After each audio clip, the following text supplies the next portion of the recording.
Iman Bacosa Pacquiao, laban na bukas mga boss kontra kay Rodilyn Perez para sa PBF Lightweight Championship. Pero bago yan mga boss, naganap kanina ang weigh-in.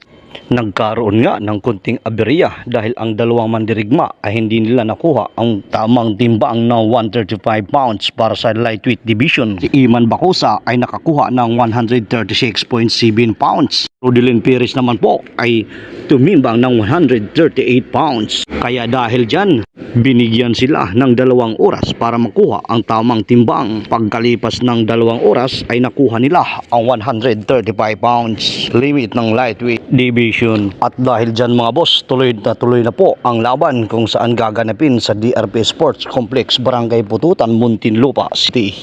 Pero bago pa man ang laban, nagbanta na ito si Perez na agawin daw niya si Jillian dito kay Iman Bacosa Pacquiao. Magandang laban to mga boss, sana ay panoorin natin. Magaganap na ang laban bukas. At para sa hindi pa nakapalo dyan, para sa mga bagong sport news, please follow, like and share sa ating page. Maraming salamat po.